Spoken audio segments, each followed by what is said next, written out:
بسم الله الرحمن الرحيم. الحمد لله المؤمل لكشف الشدائد المتفضل لتخفي النعم والفوائد، الواحد الأحد الصمد المالك الواحد ولا تأويه المشاهد، الذي أكرمنا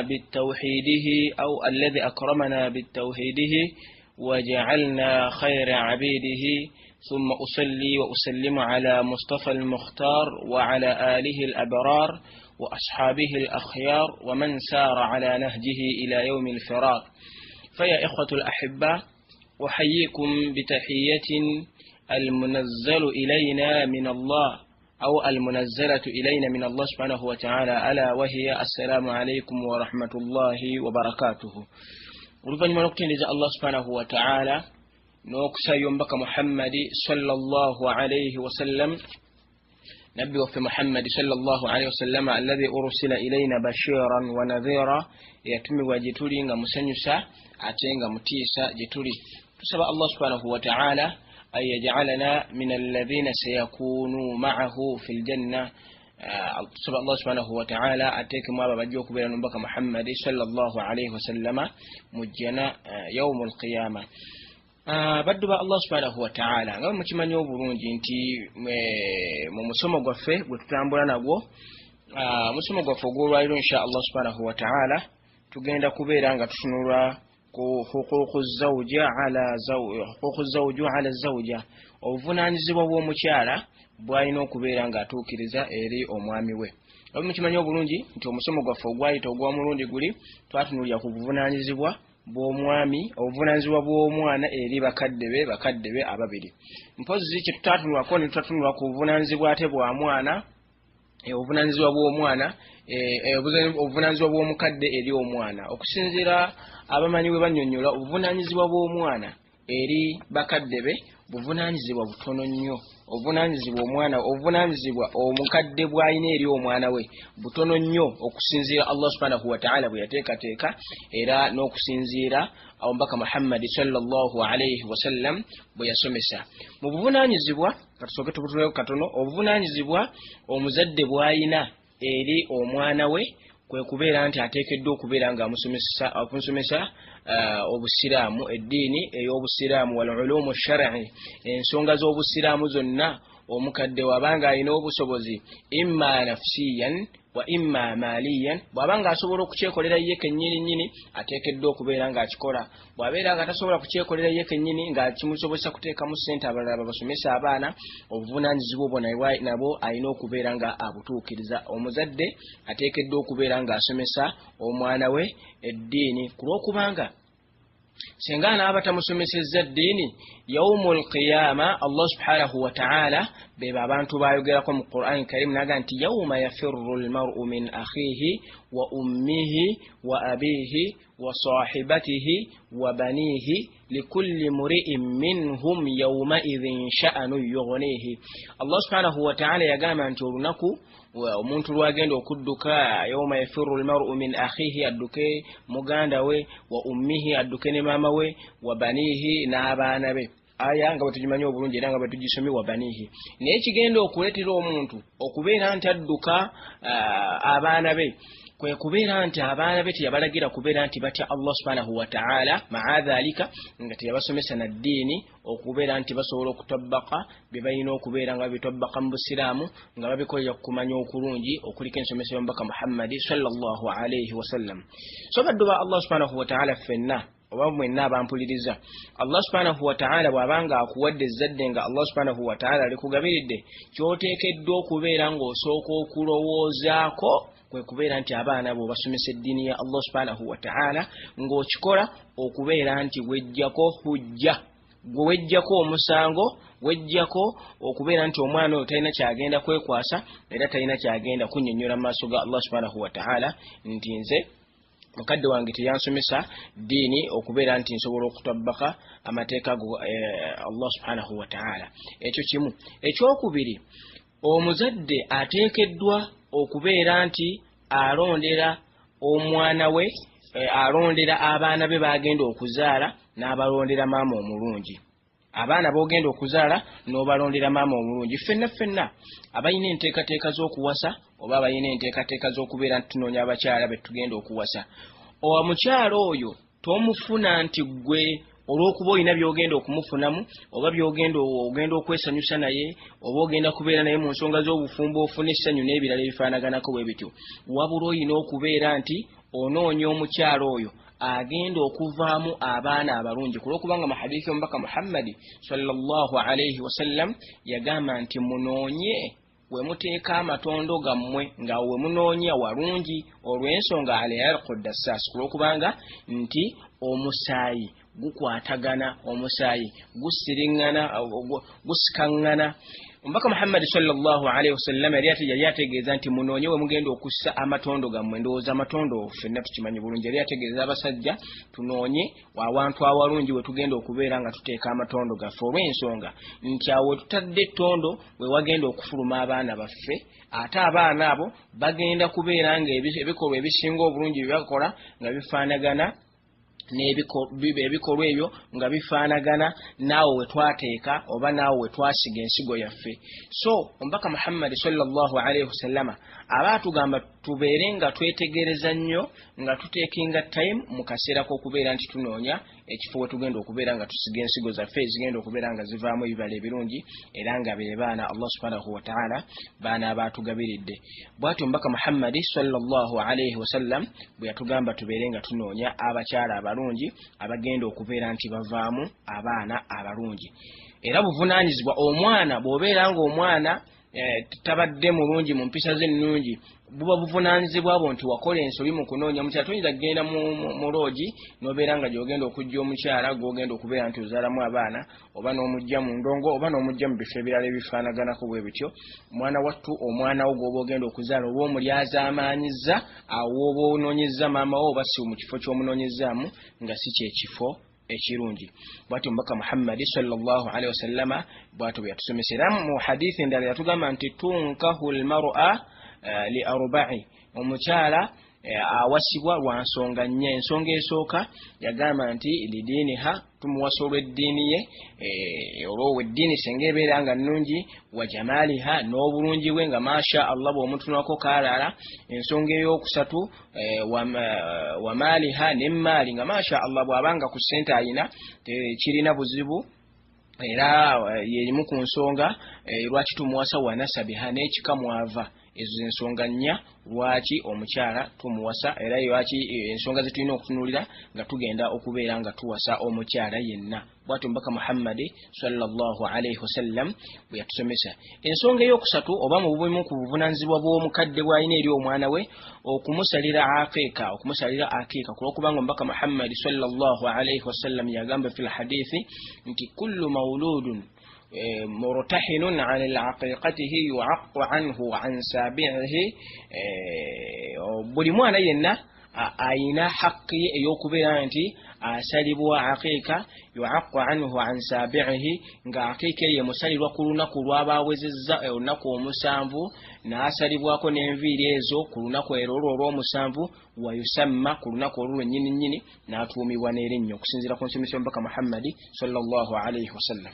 Naye obusobozi bubeera nga tebusobose mu nnaku ez'omusanvu ezo, musobola okwongerayo laisa biba'as, okubeera nga mwongerayo ne mubeera nga aqiika eyo n'okubeera nti mumusalako enviiri mukikola mu nnaku ezeyongeddeko. Naye ndowooza ekyenviiri kyo kisoboka ne zibeera mu nnaku nsanvu kulw'okubanga la yadkhul fi taqatul maliya, ndowooza tekiyingira mu busobozi bwa nsimbi. Bw'atyo omubaka Muhammad sallallahu alayhi wasallama bw'atusomesa nti omuzadde yenna ayina obuvunaanyizibwa bw'okubeera nti omwana we amusalira aqiika. Ekirala okubeera nti okumuwa erinnya eddungi, kulw'okubanga omwana oyinza okumulondera erinnya ebbi eritalina makulu malungi. Musanga omwana amutumye Saabalwanyi, osangeyo ku ssomero nga mu kukuba banne yasinga okuba ow'omutawaana, amannya amakambwe bazzeketta. Musanga omwana nga wa lugambo nnyo ku kitundu, wa lugambo nnyo, ng'amanya kugamba nga tulina okubeera nti abaana tubanoonyeza amannya amalungi agali mu nsomesa y'omubaka Muhammad sallallahu alayhi wasallam, era ng'omubaka Muhammad yatulamira nnyo amannya agaliko Abdullah, Abdurrahman, Abdul Hakim n'amannya amalala agafaanaganako bwe gatyo. Omubaka Muhammad sallallahu alayhi wasallam yagaagazisa nnyo abantu b'ekibiina kye okubeera nti bagatuuma abaana baabwe. Bwe butyo bwe buvunaanyizibwa tuyinza okwogerako omuzadde bw'alina eri abaana be, newankubadde nga wayinza okubaayo obulalala naye nga bwebwo ku lw'okubanga obuvunaanyizibwa bw'omuzadde eri omwana we buvunaanyizibwa butonotono. Bwe tugenda ku buvunaanyizibwa omukyala bw'alina okutuukiriza eri omwami we, Allah subhanahu wa ta'ala yagamba mu Qur'an al-Karim mu suratu Nisa aya ndowooza ya 3 Allah subhanahu wa ta'ala yagamba nti ar-rijalu qawwamuna 'ala an-nisa'i bima faddala Allahu ba'dahum 'ala ba'd wa bima anfaqu min amwalihim فالصالحات قانتات حافظات للغيب بما حفظ الله أو بما حفظ الله. الله سبحانه وتعالى يقام من القرآن الكريم مسورة نقول الرجال قوامون على النساء abasajja bali ku mutendera gwa waggulu, abasajja bali ku mutendera gwa waggulu ku bakyala bima faddala Allahu ba'dahum ala ba'd, ng'ekyo kijja ku bimu kwebyo Allah subhanahu wa ta'ala bye yawa abasajja ate abakyala by'ataabawa mu byengera ebirabibwako. Omuntu alina aqilu salim, amagezi agategeera obulungi oba agafumintiriza ng'abiraba n'abitegeera bulungi nti bino Allah subhanahu wa ta'ala yabiwa abasajja, abakyala n'atabibawa. Wa bima anfaqu min amwalihim, n'ebyo bye bakwata ne babiwa abakyala min al-muhur, mu mahare ge babawa mu kubawasa, wa nafaqa ne mu kubalabirira mu maka.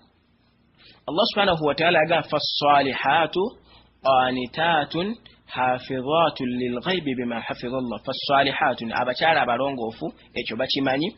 Qanitatun abatya Allah subhanahu wa ta'ala, hafizatun lilghaibi nga beekuumira abaami baabwe mu biseera bye babeera nga tebaliiwo, bima hafiza Allah, mu ebyo Allah subhanahu wa ta'ala bye yabakuumisa nabo.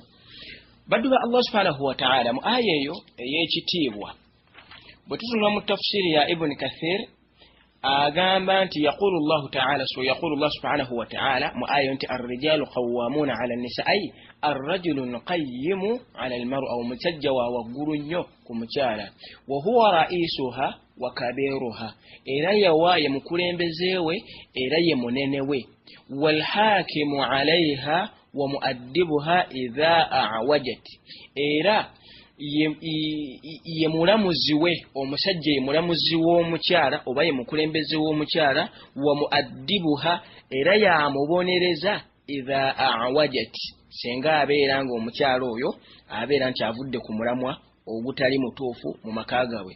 Allah subhanahu wa ta'ala ganti bima faddala Allahu ba'dahum ala ba'd, ay li'anna ar-rijal kulokubanga abasajja afdalu minan nisa, banjawulo be basinga obulungi okusinga ku bakyala, warrajulun omusajja khayrun min al-mar'a, yasinga obulungi okusinga ku mukyala. Walihadha n'olw'ensonga eyo kanat an-nubuwwa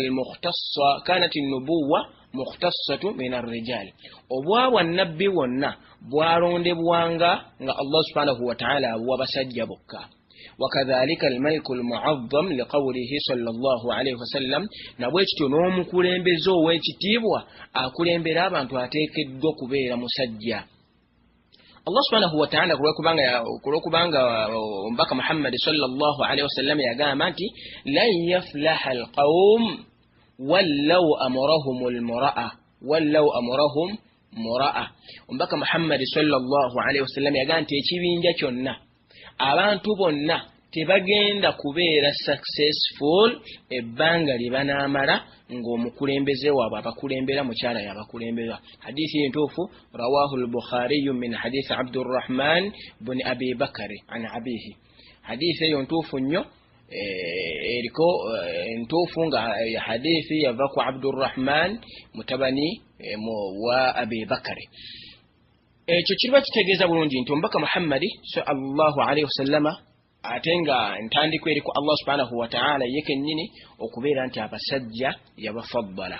Nabwe kityo bannyinange ne bakyala mwenna abali mu gurupu eno, embeera eriwo olwaleero olw'abantu gye batuleetera nti waliwo omwenkanonkano n'ebirala ebifaanaganako bwe bityo, wallahi Allah yafaddala abasajja, Allah yagulumiza abasajja, nga gwe buli w'ogamba nti oyagala kwenkana naye tojja kusobola. Gwe buli w'ogamba nti ogenda kwenkanankana na musajja tojja kusobola. Tojja kukola ki? Tojja kusobola biiznillah subhanahu wa ta'ala. Eddakiika ziweddeyo kankomewo biiznillah subhanahu wa ta'ala. Bismillahir rahmanir rahim. Baganda bange, ensonga gye mbaddeko y'ey'okubeera nti Allah subhanahu wa ta'ala yasitula abasajja. Olwaleero abantu betuwangaala nabo mu bitundu ebimu ne babeera nga baatuleetera kye bayita omwenkanonkano nti abasajja benkana n'abakyala. Gwe mukyala sooka weetunuulira omubiri gwo, olabe obugonvu bwe buyina, olabe Allah subhanahu wa ta'ala bwe yakuteekateeka, olabe bwe yakukola ng'oli mugonvu n'effiga yo bwefaanagana, then otunuulire n'omusajja Allah subhanahu wa ta'ala bwe yamutonda, olabe ng'entumbwe eringa gy'ataddemu akapiira, otunuulire omugongo guno, omugongo gwo gwonna nga gulinga gwe bapatiseemu, gwe gwasonseseemu eminwe gyagonja. Allah subhanahu wa ta'ala omuntu yamutonda bw'atyo omusajja olw'ensonga nti agenda kukola, agenda kulafuubana, agenda kukola ayimirizeewo amaka omuli n'omukyala kennyini n'abantu abalala abamwetoolodde. Ekyokubiri, Allah subhanahu wa ta'ala yagamba mu Qur'an Karim ng'ategeeza abasajja n'agamba nti nisaa'ukum haruthun lakum, abakyala abo nnimiro zammwe. Ennimiro Allah subhanahu wa ta'ala gye yali ategeeza, ennimiro gy'olaba nti mu butuufu ejjudde ebibala. Ng'omukyala tunuulira Allah subhanahu wa ta'ala wenna we yakutonda figa nga bw'ogira bwefaanagana, n'akuteekako ebiri mu kifuba awo, simanyi oba ekyo ate tuyinza kukiyita kibala ki, n'akuteekako ebintu eby'enjawulo biyitirivu nnyo, era by'olaba nti byandibadde nga nti bikufuula okubeera nti oli nnimiro nga Allah subhanahu wa ta'ala bwe yakuteekateeka.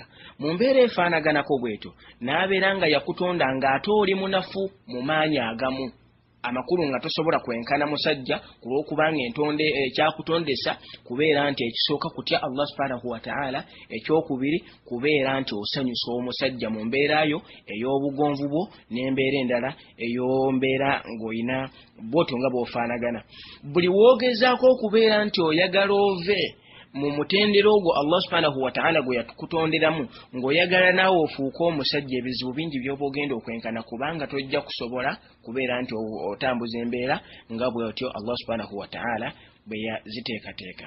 Ekyokubiri, Allah subhanahu wa ta'ala n'atunnyonnyola ensonga ebafuula abasajja nga banjawulo olw'ensonga nti bakwata mu nsawo zaabwe be bawaayo amahare, be bakwata ssente. Kizibu okusanga omukazi ng'akutte ssente yagenda okusasula omusajja, ng'akutte ssente byagenda okusasula omusajja, oba yagenda okubeera nti omusajja gw'ayagala yagenda okubeera nti amuwasa. Tolaba olwaleero ne bw'oba ofunye omukyala nga mugagga nnyo, omukyala ng'ogenda kumuwasa, era mwana wattu gw'olina okukwata amahare n'obeera ng'ogawaayo zeni biri eby'essente z'endala, ng'omubaka Muhammad sallallahu alaihi wasallam bwe yatukkiriza tubawase olw'essente zaabwe bijja luvannyuma naye ng'amahare go omaze okubeera nti ogamuwa.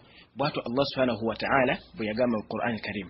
Mu aya endala Allah subhanahu wa ta'ala yagamba nti wa min ayatihi, mu bimu ku biraga nti Allah subhanahu wa ta'ala wa buyinza era gyali, an khalaqa lakum min anfusikum azwaja, kwe kubeera nti mummwe abasajja yatonda mummwe abakyala, litaskunu ilaiha, mubeere nga abakyala abo mwebaka gye bali, oba mubeere nga mutebenkera nabo gye bali.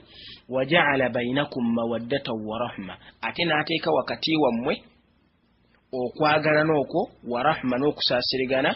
Inna fi dhalika la ayatin liqaumin yatafakkarun, inna fi dhalika, mazima mu nsonga eyo mulimu obubonero obwewuunyisa ennyo, liqaumin yatafakkarun, eri abantu abafumintiriza omuntu ng'afumintiriza ku buyinza bwa Allah subhanahu wa ta'ala mulimu ekyewuunyisa. Mwana wattu soka weebuuze, oyinza okubeera ng'oli gy'owangalira, oba oli Dubai oba oliwa ng'olina omwami ng'ali Uganda oba alina gyali yonna yonna. Allah subhanahu wa ta'ala kyagambye nti waja'ala bainakum mawadda, n'ateeka wakati wammwe ndowooza kyemuyita laavu, n'ateeka wakati wammwe okwagalagana, ng'ekintu ekyo okiwulira muli nga ne munnaali eri akiwulira. Ekyo nno kyewuunyisa ku muntu afumintiriza ku mateeka ga Allah subhanahu wa ta'ala. Wa rahma, n'otuuka ne time ng'omuntu oyo gw'oyagala Allah subhanahu wa ta'ala gwakuwadde nga bw'aba afunye obuzibu owulira nga kikuluma era nga kikuyisa bubi era nga kikunakuwaza.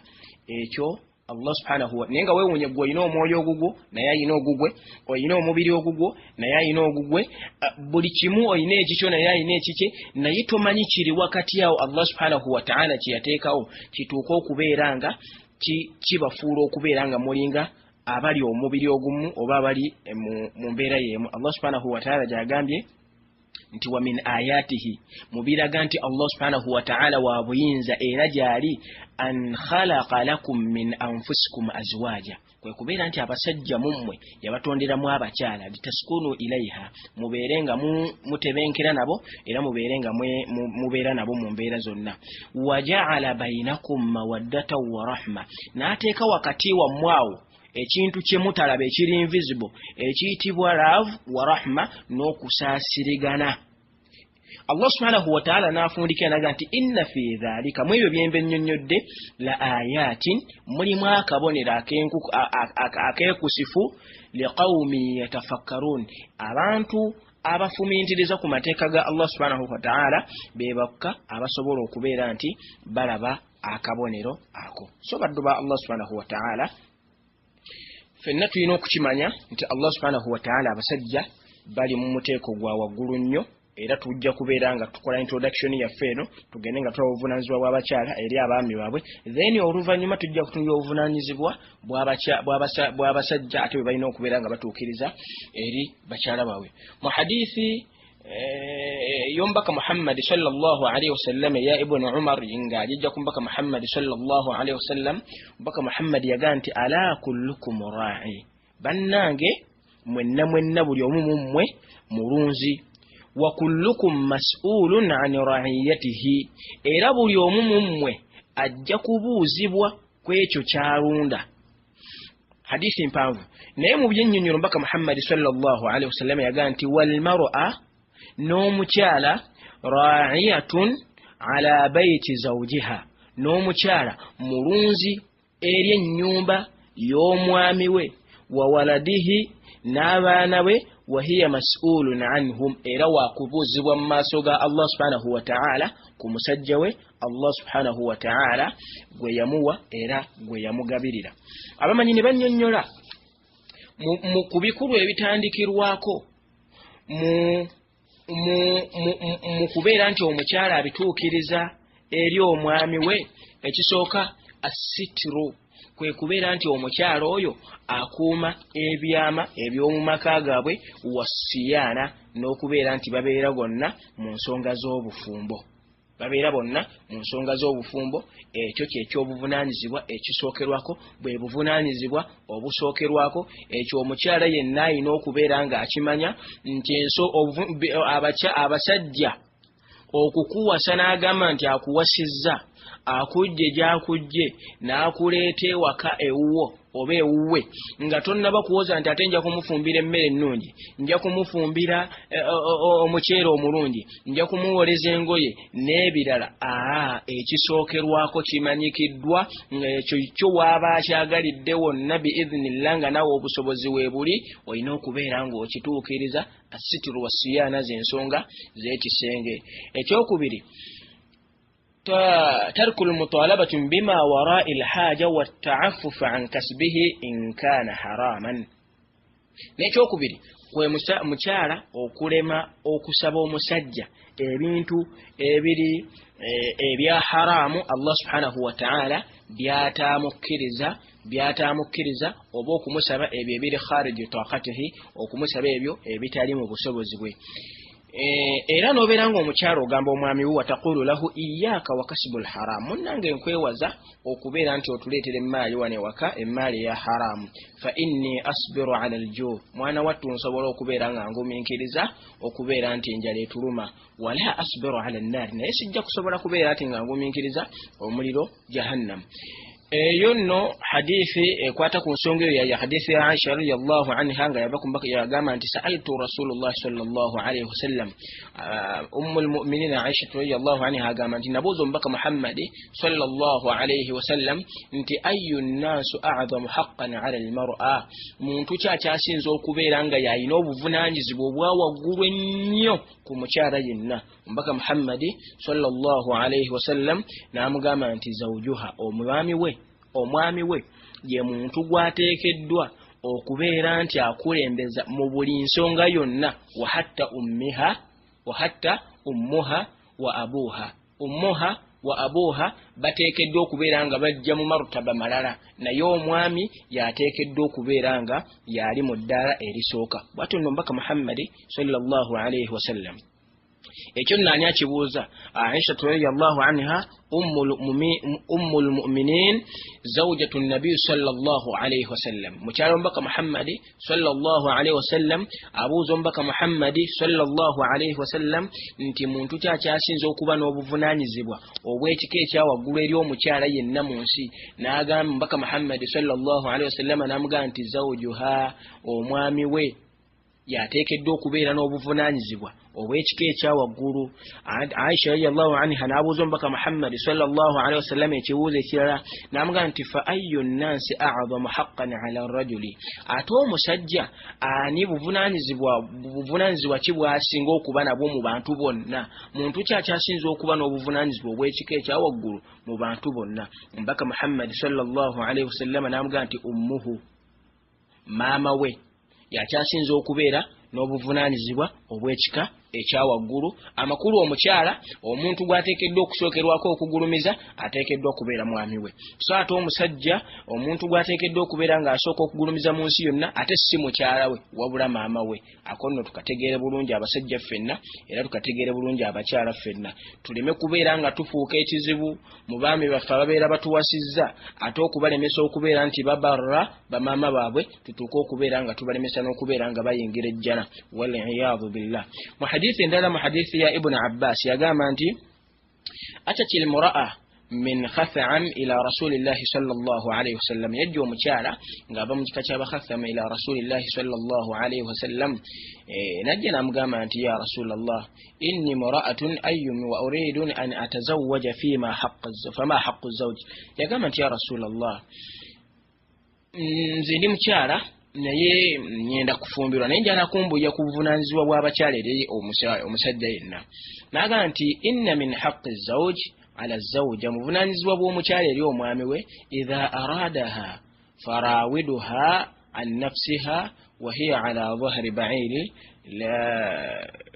وهو على ظهر بهي لا تمنعه mbaka Muhammad sallallahu alayhi wasallam nabeera nga yategeeza omukyala nti bw'abanga amwetaaze mu ssaawa yonna mu nsonga z'ekifumbo alina okubeera nti abeera naye mu mbeera zonna ensonga endala mu hadithi kubanga tuli ku introduction ya nsonga eno mbaka Muhammad sallallahu alayhi wasallam agama hadithi ndama hadithi ya Ibn Umar yagama anti qala Rasulullah sallallahu alayhi wasallam inti la yahillu laha an tu'tima min baytihi illa bi'idhnihi omukyala tateekeddwa kwata mu nnyumba ya musajja najjamu ekintu kyonna kakibe kyakulya n'akiwa abantu bali baabawadde omuntu yenna gw'abaawadde illa bi'idhnihi okujjako ayina kubeera nga akiwaayo nga olukusa alujje wa mwami we illa ratubin min at-ta'ami alladhi yakhafu fasadahu okujjako ng'amuwamu ebyo ebyokulya byakakasa nti mbutuufu ebyokulya ebyo bw'anaaba tabigabye bijja kwonooneka ate omusajja anaagenda okudda nga byonoonese nga tebakyasobola bo bennyini kubirya oba nga bo bennyini tebakyasobola kubeera nga babigaba eyo nno hadithi ya mbaka Muhammad sallallahu alayhi wasallam ng'eva ku mutabani wa khalifatul mu'minin Umar radiyallahu anhu al-maqsudu bihi ibn Umar ekyokubiri omubaka Muhammad sallallahu alaihi wasallam alaga nti fa in at'amta an ridahi au an ridahu kana laha mithlu ajruhu. Sengo omukyala akwata kyakutte mu nsawe mu nnyumba ye n'akiwaayo ng'omusajja asiimye afune empeera ng'ez'omusajja n'ez'aba afunye. Nambaka Muhammad sallallahu alaihi wasallam alaga nti wa in at'amta bighairi idhnihi kana lahu al-ajru wa alayha al-wizr. Ate sengo bigaba ng'omukyala omwami tamanyi oba tategedde ebyokulya ebyo omwami abeera n'empeera afuna empeera z'ekyo ekikolwa ky'okoze ate gwe n'obeera ng'ofuna omusango gw'okubeera nti ogabye ekintu kyonna okuva mu nnyumba y'omwami wo ng'omwami tategedde. So baddu ba Allah subhanahu wa ta'ala bwetto bwe tulina okumanya obuvunaanyizibwa bwaffe eri abaami baffe. Omubaka Muhammad sallallahu alaihi wasallam yayogera mu hadithi ndala ya Abi Hurayra n'agamba nti law kuntu amira ahadan an yasjuda li ahadi, senga nali wakulagira muntu yenna kubeera nti avuunamira omuntu yenna nandibadde la amartu almar'a an tasjuda li zawjiha, nandibadde ndagira omukyala abeerenga avuunamira omwami we. Omukyala yenna nandibadde mumulagira abeerenga avuunamira omwami we. So baddu ba Allah subhanahu wa ta'ala katubeerenga tukomaawo ne introduction yaffe ey'okubeera nti tutunuulira obuvunaanyizibwa bw'abakyala eri abaami baabwe. Insha Allah bwe tunaabanga tuzzeemu okusinkana biiznillah subhanahu wa ta'ala tujja kubeera nga twongera okubeera nga tutunuulira obuvunaanyizibwa obw'abakyala eri abaami baabwe, then oluvannyuma ate tutunuulira obuvunaanyizibwa bw'abakyala bw'abaami eri bakyala baabwe. So tubeere nga tuwandiika bye tuyize mu musomo gwaffe buli omu kyayizeemu insha Allah subhanahu wa ta'ala. Wa hadha salaamu alaykum. Bismillahir rahmanir rahim. Baganda bange, ensonga gye mbaddeko y'ey'okubeera nti Allah subhanahu wa ta'ala yasitula abasajja. Olwaleero abantu betuwangaala nabo mu bitundu ebimu ne babeera nga baatuleetera kye bayita omwenkanonkano nti abasajja benkana n'abakyala. Gwe mukyala sooka weetunuulira omubiri gwo olabe obugonvu bwe buyina, olabe Allah subhanahu wa ta'ala bwe yakuteekateeka, olabe bwe yakukola ng'oli mugonvu n'effiga yo bwefaanagana, then otunuulire n'omusajja Allah subhanahu wa ta'ala bwe yamutonda, olabe ng'entumbwe eringa gy'ataddemu akapiira, otunuulire omugongo guno, omugongo gwo gwonna gwonna nga gulinga gwe bapatiseemu gwe gwasonseseemu eminwe gyagonja. Allah subhanahu wa ta'ala omuntu yamutonda bw'ati omusajja olw'ensonga nti agenda kukola, agenda kulafuubana, agenda kukola ayimirizeewo amaka omuli n'omukyala kennyini n'abantu abalala abamwetoolodde. Ekyokubiri, Allah subhanahu wa ta'ala yagamba mu Qur'an Karim ng'ategeeza abasajja n'agamba nti nisaa'ukum haruthun lakum, abakyala abo nnimiro zammwe. Ennimiro Allah subhanahu wa ta'ala gye yali ategeeza ennimiro gy'olaba nti mu butuufu ejjudde ebibala ng'omukyala tunuulira Allah subhanahu wa ta'ala wenna we yakutonda figa nga bw'ogira bwefaanagana n'akuteekako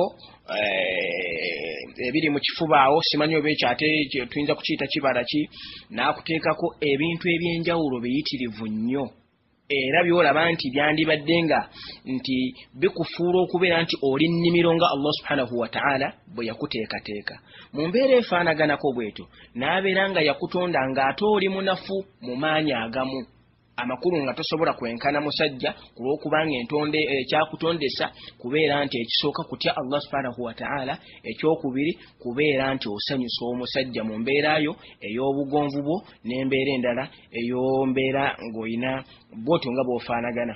Buli woogezaako okubeera nti oyagala ove mu mutendero ogwo Allah subhanahu wa ta'ala gwe yatukutonderamu ng'oyagala naawe ofuuke omusajja, ebizibu bingi by'oba ogenda okwenkana kubanga tojja kusobola kubeera nti otambuza embeera nga bw'otyo Allah subhanahu wa ta'ala bwe yaziteekateeka. Ekyokubiri, Allah subhanahu wa ta'ala n'atunnyonnyola ensonga ebafuula abasajja nga banjawulo olw'ensonga nti bakwata mu nsawo zaabwe be bawaayo amahare, be bakwata ssente. Kizibu okusanga omukazi ng'akutte ssente yagenda okusasula omusajja ng'akutte ssente byagenda okusasula omusajja oba yagenda okubeera nti omusajja gw'ayagala yagenda okubeera nti amuwasa. Tulaba olwaleero ne bw'oba ofunye omukyala nga mugagga nnyo, omukyala ng'ogenda kumuwasa era mwana wattu gw'olina okukwata amahare n'obeera ng'ogawaayo zeni biri eby'essente z'endala ng'omubaka Muhammad sallallahu alaihi wasallam bwe yatukkiriza tubawase olw'essente zaabwe bijja luvannyuma naye ng'amahare go omaze okubeera nti ogamuwa. Bw'atyo Allah subhanahu wa ta'ala bwe yagamba mu Qur'an al-Karim. Mu aya endala Allah subhanahu wa ta'ala yagamba nti wa min ayatihi, mu bimu ku biraga nti Allah subhanahu wa ta'ala wa buyinza era gyali, an khalaqa lakum min anfusikum azwaja, kwe kubeera nti mummwe abasajja yatonda mummwe abakyala, litaskunu ilaiha, mubeere nga abakyala abo mwebaka gye bali oba mubeere nga mutebenkera nabo gye bali. Waja'ala bainakum mawaddatan wa rahma, ate n'ateeka wakati wammwe okwagala n'okwo wa rahma n'okusaasirigana. Inna fi dhalika la ayatin liqaumin yatafakkarun, inna fi dhalika, mazima mu nsonga eyo mulimu obubonero obwewuunyisa ennyo, liqaumin yatafakkarun, eri abantu abafumiintiriza. Omuntu ng'afumiintiriza ku buyinza bwa Allah subhanahu wa ta'ala mulimu ekyewuunyisa. Mwana wattu soka weebuuze, oyinza okubeera ng'oli gy'owangaalira oba oli Dubai oba oliwa ng'olina omwami ng'ali Uganda oba alina gy'ali yonna yonna. Allah subhanahu wa ta'ala kyagenda nti waja'ala bainakum mawadda, n'ateeka wakati wammwe ndowooza kyemuyita laavu, n'ateeka wakati wammwe okwagalagana, ng'ekintu ekyo okiwulira muli nga ne munnaali eri akiwulira. Ekyo nno kyewuunyisa ku muntu afumiintiriza ku mateeka ga Allah subhanahu wa ta'ala. Wa rahma, n'otuuka ne time ng'omuntu oyo gw'oyagala Allah subhanahu wa ta'ala gwakuwadde nga bw'aba afunye obuzibu owulira nga kikuluma era nga kikuyisa bubi era nga kikunakuwaza. Ekyo Allah subhanahu wa nenga weewunye gwe olina omwoyo ogugwo naye alina ogugwe, olina omubiri ogugwo naye alina ogugwe, buli kimu olina ekikyo naye alina ekike, naye tomanyi kiri wakati awo Allah subhanahu wa ta'ala kye yateekawo kituuka okubeera nga kibafuula okubeera nga mulinga abali omubiri ogumu oba abali mu mbeera y'emu. Allah subhanahu wa ta'ala gyagambye nti wa min ayatihi, mubiraga nti Allah subhanahu wa ta'ala wa buyinza era gyali, an khalaqa lakum min anfusikum azwaja, kwe kubeera nti abasajja mummwe yabatonderamu abakyala, litaskunu ilaiha, mubeere nga mutebenkera nabo era mubeere nga mubeera nabo mu mbeera zonna. Waja'ala bainakum mawaddatan wa rahma, n'ateeka wakati wammwe awo ekintu kye mutalaba ekiri invisible ekiyitibwa love wa rahma n'okusaasirigana. Allah subhanahu wa ta'ala n'afundikira naga nti inna fi dhalika, mu ebyo byembe nnyonnyodde, la ayatin, mulimu akabonero akeekusifu, liqaumin yatafakkarun, abantu abafumiintiriza ku mateeka ga Allah subhanahu wa ta'ala be bakka abasobola okubeera nti balaba akabonero ako. So baddu ba Allah subhanahu wa ta'ala, fenna tulina okukimanya nti Allah subhanahu wa ta'ala abasajja bali mu muteeko gwa waggulu nnyo, era tujja kubeera nga tukola introduction yaffe eno tugende nga tuwa obuvunaanyizibwa bw'abakyala eri abaami baabwe, then oluvannyuma tujja kutunula obuvunaanyizibwa bw'abasajja ate bwe balina okubeera nga batuukiriza eri bakyala baabwe. Mu hadiisi yombaka Muhammad sallallahu alaihi wasallam ya Ibn Umar nga ajja kumbaka Muhammad sallallahu alaihi wasallam, mbaka Muhammad yaga nti ala kullukum ra'i, bannange mwenna buli omu mummwe mulunzi, wa kullukum mas'ulun an ra'iyatihi, era buli omu mummwe ajja kubuuzibwa kwekyo kyalunda. Hadithi mpanvu naye mu byennyonnyola mbaka Muhammad sallallahu alaihi wasallam yaga nti wal mar'a, n'omukyala, ra'iyatun ala bayti zawjiha, n'omukyala mulunzi eri ennyumba y'omwami we, wa waladihi, n'abaana be, wa hiya mas'ulun anhum, era waakubuuzibwa mu maaso ga Allah subhanahu wa ta'ala ku musajja we Allah subhanahu wa ta'ala gwe yamuwa era gwe yamugabirira. Abamanyi ne bannyonnyola ku bikulu ebitandikirwako mu kubeera nti omukyala abituukiriza eri omwami we.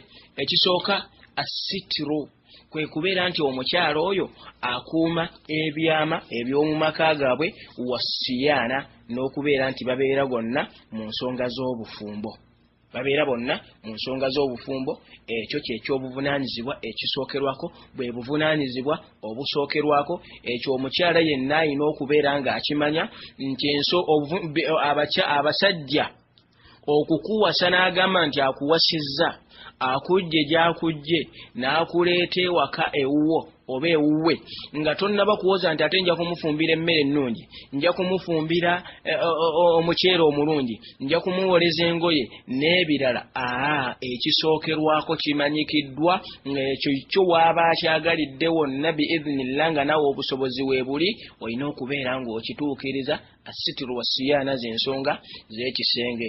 Ekyokubiri ترك المطالبة بما وراء الحاجة والتعفف عن كسبه إن كان حراما.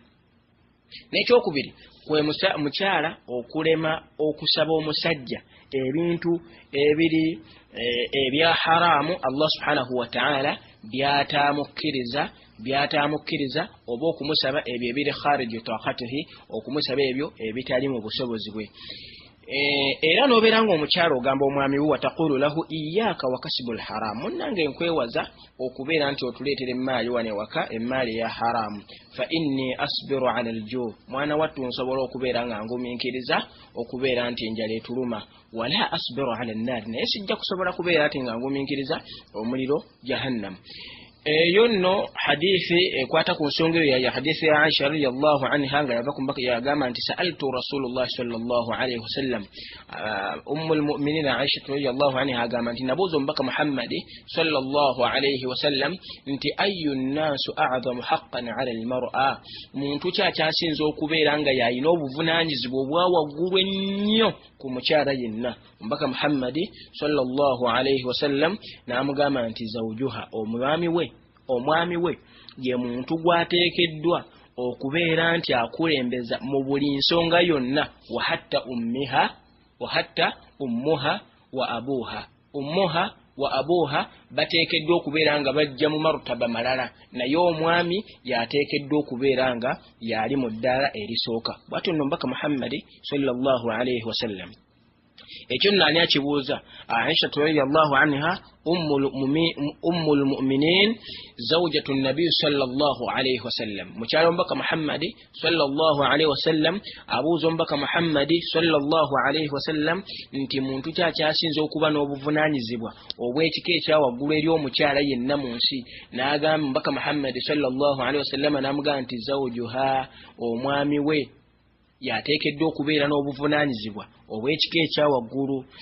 Aisha radiyallahu anha n'abuuza Omubaka Muhammad sallallahu alayhi wasallam ekibuuzo ekirala n'amugamba nti fa ayyu nnansi a'zamu haqqan 'ala ar-rajuli ate omusajja ani buvunaanyizibwa ki bw'asinga okuba nabwo mu bantu bonna muntu kyakyasinza okuba n'obuvunaanyizibwa obw'ekika ekyawaggulu mu bantu bonna. Omubaka Muhammad sallallahu alayhi wasallam n'amugamba nti ummuhu maama we yakyasinza okubeera n'obuvunaanyizibwa obw'ekika ekyawaggulu. Amakulu omukyala omuntu gwateekeddwa okusookerwako okugulumiza ateekeddwa okubeera mwami we so ate omusajja omuntu gwateekeddwa okubeera ng'asooka okugulumiza mu nsi yonna ate si mukyala we wabula maama we. Ako nno tukategeere bulungi abasajja ffenna era tukategeere bulungi abakyala ffenna tuleme kubeera nga tufuuka ekizibu mu baami baffe ababeera batuwasizza ate okubalemesa okubeera nti babarra bamaama baabwe tutuuke okubeera nga tubalemesa n'okubeera nga bayingira ejjana wal'iyadhu billah.